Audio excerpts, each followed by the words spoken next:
I hope everyone has had a great few weeks. We're going to start up our virtual Sunday school again, and we're going to be continuing to try different things regarding our Sunday school. Today, we have a really important passage in our Bible. We're looking at 1 Samuel chapter 18, and we learn about Saul and David. I'm sure you remember David because he defeated Goliath. It's a very popular story. But afterwards, a lot happens to David after he defeats Goliath. He becomes very famous and he becomes a very well known warrior.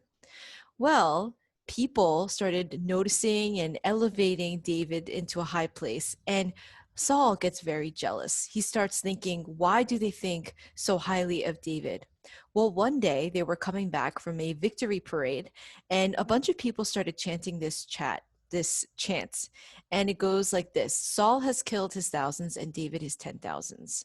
And Saul gets very angry and he says, why are they saying that I only did this much and David has done that much, and he gets very jealous, and it gets to the point where he can't control his jealousy. He starts going out of control, he starts raging, he has a terrible temper, and it starts to be all downhill from there for King Saul. He was a very loved king. He was somebody who was really respected, but once he let this jealousy into his heart and he let it take control over him, the whole story of the rest of his life is very hard and very difficult.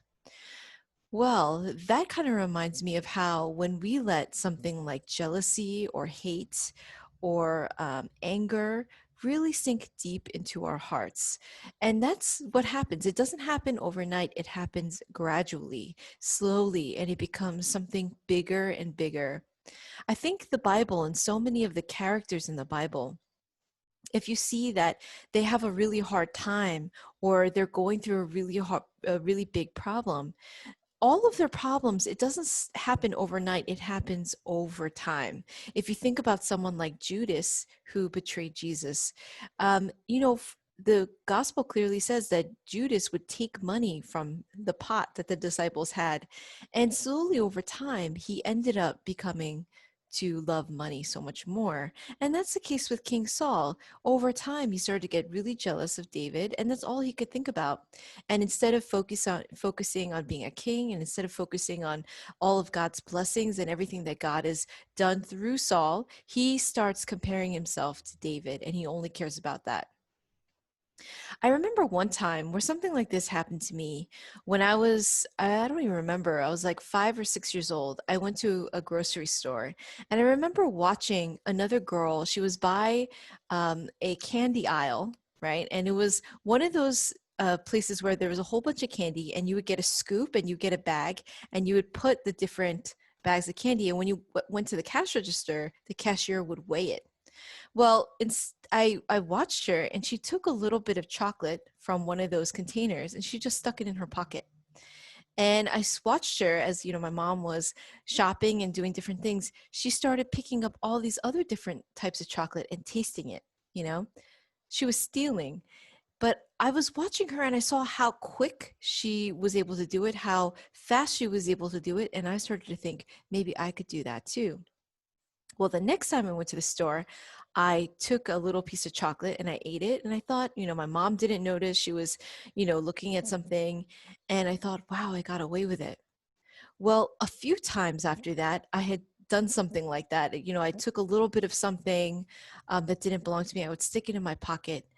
And I remember one day talking to, I think it was our babysitter or it was a close family friend. And she was saying that she knew of somebody who stole something and their parents got in really big trouble. And that really scared me because I thought, what if I steal something and my parents get in trouble? And that would be the worst thing in the world. And I started to pray, God, help me never do this ever again.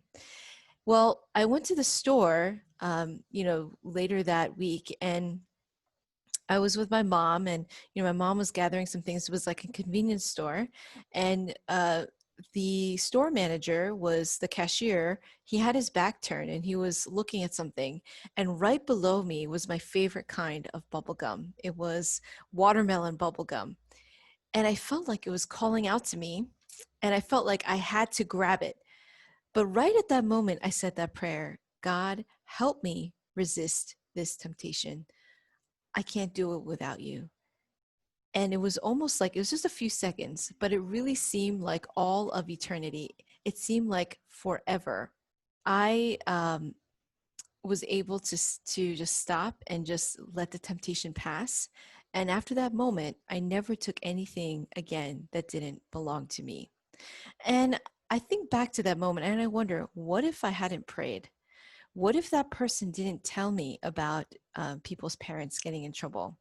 Maybe I would have continued to steal, and maybe later on in my life, it would have been a much bigger problem. You know, I was 5 or 6 years old. I was very young, but I know of people who had a habit of stealing. And when they got much, much older, it came out and it became a really serious problem. Well, that's what I think about when it comes to the story of David and Saul. Saul really let it take over him, and he wasn't able to resist that temptation, that bitterness, and that jealousy.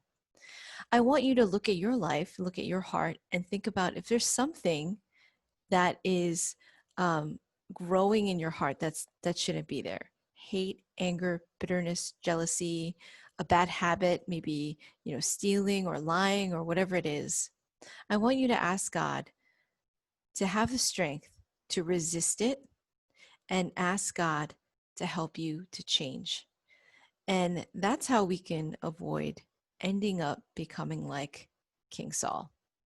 So I want you to think about this week and pray about that. I hope you have a good week. Bye.